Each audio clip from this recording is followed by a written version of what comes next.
Okay, we're live. Welcome to the very first GeriPal podcast. This is Eric Widera. This is Alex Smith. Ken Kavinsky. Should we begin with a song? Let's begin with a song, Alex. What do you got for us? Well, I think we should start with Sweet Home Chicago. Go Cubs. In honor of the playoff series between our San Francisco Giants And my Chicago Cubs. against Chicago Cubs. Come on, baby, don't you wanna go? Something like that. Come on, baby, don't you wanna go? Back to that same old place, Sweet Home Chicago.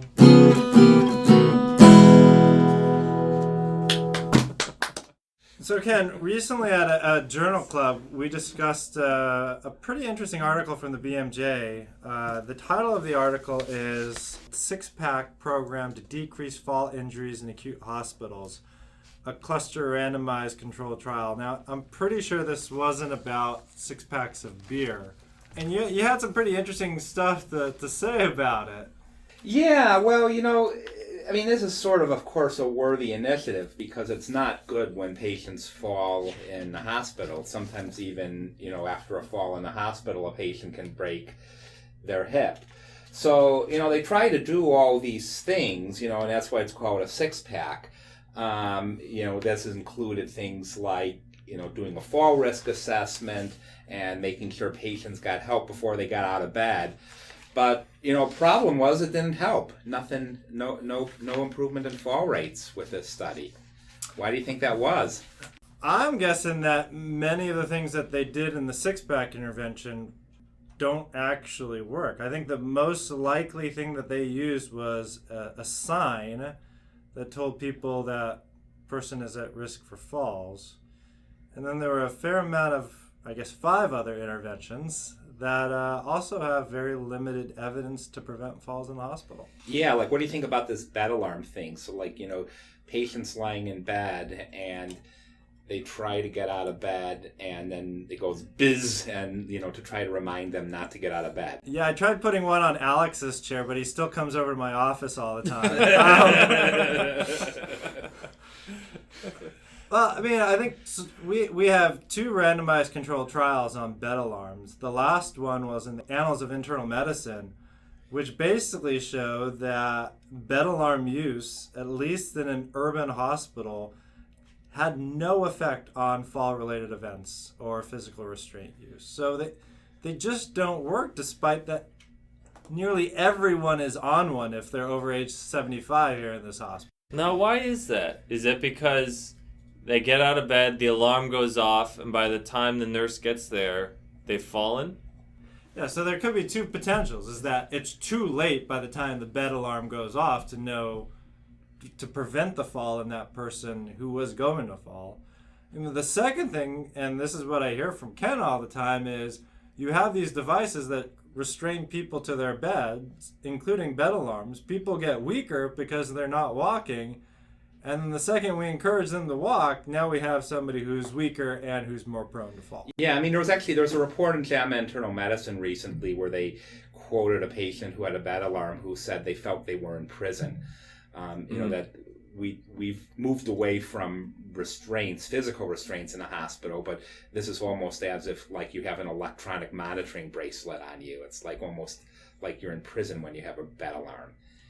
And, this philosophy, part of the problem is this underlying philosophy that we'll stop falls by having patients not move. That's actually makes the problem worse. We're going to just have everybody leave the hospital weak. So what's so great about having patients not fall in the hospital if we send them home so weak that they fall when they get home? But is that really a common problem? Well, it does turn out that, hospitals are really bad for older people. So that, there's a number of studies that show that when patients have been in the hospital, they often leave the hospital a lot weaker, more disabled, poorer mobility than when they go home. So, and this only makes it worse. But on the other hand, it's kind of sad that it was a negative study because falls in the hospital are a big deal. And these interventions seemed relatively low cost, although as they point out in the article, there's an opportunity cost in doing any of this stuff. But what kind of things could we do to prevent falls in the hospital? Well, I guess from the BMJ article, not the randomized controlled article on bed alarms, but from the BMJ article on six-packs, it's unclear whether or not those interventions had no effect, because for most patients, all they got was a sign. Isn't that right, Ken? That seemed to be what most of them got. Most of them just got an assessment, which like a lot of times people don't even read, and just a sign on their door. Oh, so they got a 1-pack. So maybe that's what, that may be the problem. They didn't get the 6-pack. Yeah. Oh, so we haven't actually tested the full intervention. No, but with that said, if you go to any hospital in the U.S., they're doing these fall assessments, or at least risk scores, on everybody who comes into the hospital. So it does beg the question, and I think this article helps us answer it. Do those fall assessments change anything? The one thought reading this article is, even with the best idea of how to decrease falls, so using the 6-pack, that had no effect on fall rates. So why do fall risk scores if we have no mechanism to decrease the risk of falls? Well, yeah, just feeding information without knowing what to do about it, that just doesn't help. But, you also wonder, are we going about this all wrong? So this concept of, like, we're going to prevent falls by not having patients move in the hospital, or like tell them they have to get help whenever they move, which actually there's no one there to help them, so that means they don't move. Is that really the right way to go? Should the approach be actually let's let patients move all they want and actually maybe encourage them to move and encourage them to mobilize and have people help them, have the staff on the floor to help them when they're trying to be mobile? But it can't be, that staff can't be nurses because the nurses are too busy. So how about this, Ken? How about instead of a bed alarm, we at GeriPal make the anti-bed alarm. So if somebody is in bed during daylight, the alarm goes off to tell them to get out of bed. That is a great idea. so you need an alarm that tells you you're not moving enough. But I mean, we're joking, but this is actually really serious because the problem is actually just the opposite of the way we're going. Patients are not moving enough in the hospital. So maybe what we need to do is like leverage family members so that, we can just train family members to help patients mobilize and mobilize safely. And, this would be a great thing for volunteers in the hospital. So, right now, if when we're on the medical service, we're often writing orders to mobilize the patients 3 times a day. But how can nurses who have so much to do and are so overworked to begin with do that? We need somebody else who can do that. Mm-hmm. It seems like you don't need a nurse level of professional care in order to help a patient to walk safely. That you should be able to train family members or nurses' assistants to do that same sort of work. Yeah, I mean, do you think we're over medicalizing walking? I think so. I'm sure that the lawyers would have a different opinion about risk. I mean, what are the barriers to this happening? Risk, nursing assistants aren't cheap in and of themselves. Family members may or may not be available. It would require a rethinking of the whole approach towards family members visiting patients. Because right now we restrict their activity in their visitation hours. We would want to encourage them. I think the other thing to consider is that all financial incentives, really all incentives, are about reducing the risk of fall during their hospital stay, with no follow-up to what happens to the patient after the hospital stay.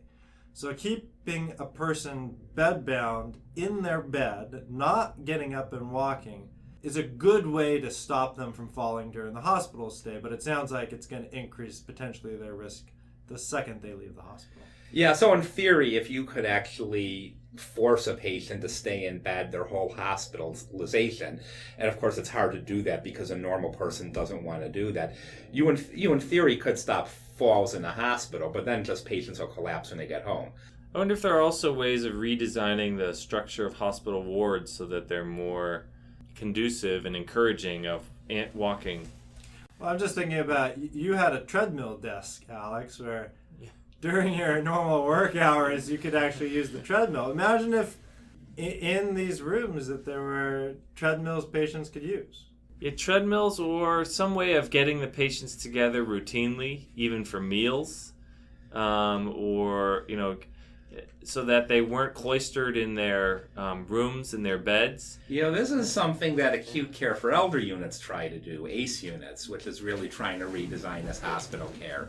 Another approach that has shown some success is by our friend Cynthia Brown in Alabama, who found just by training volunteers, people with no clinical training, she could get volunteers to mobilize patients and markedly increase the amount of mobility in the hospital. That's great, and it's free. That's right. Yeah, just the cost of training.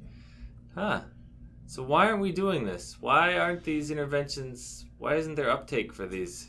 Is it because they haven't been well studied? Because training people is hard and getting the people resources is a lot harder than bed alarm resources?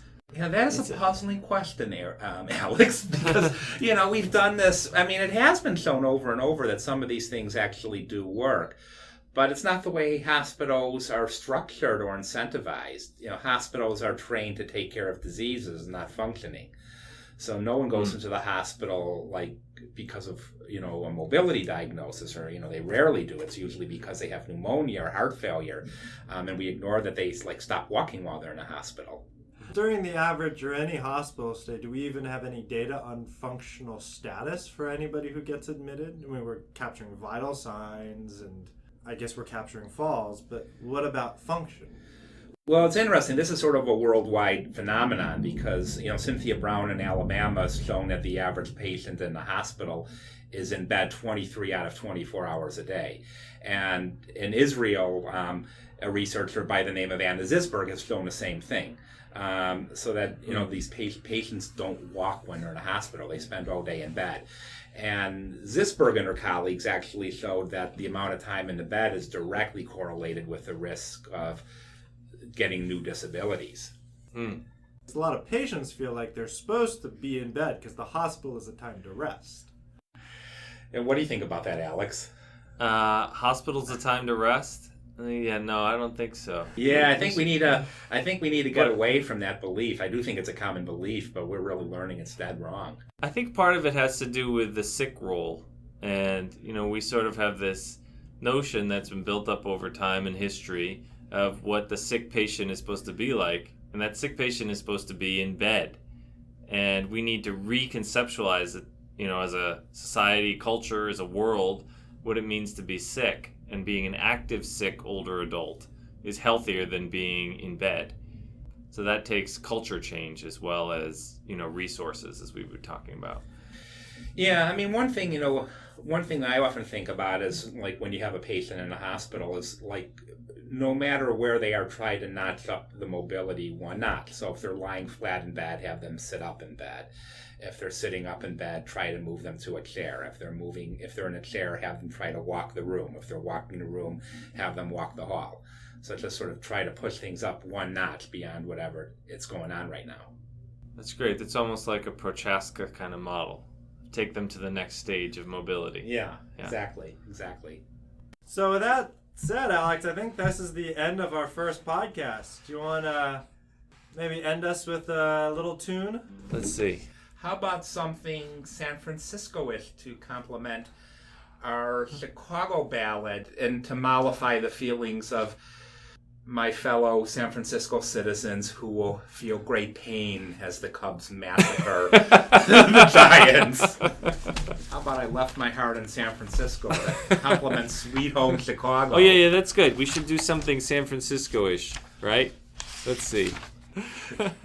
We'll see. Even year. It's the Giants' year, but Cubs are the best team in baseball. So we'll see what happens. Okay.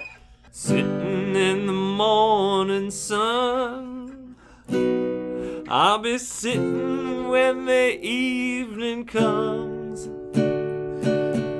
watching the ships roll in, and I'll watch them roll away again. Yeah, just sitting on the dock of the bay. Oh, I'm so watching the tide drove away. Sitting on the dock of the bay, wasting time.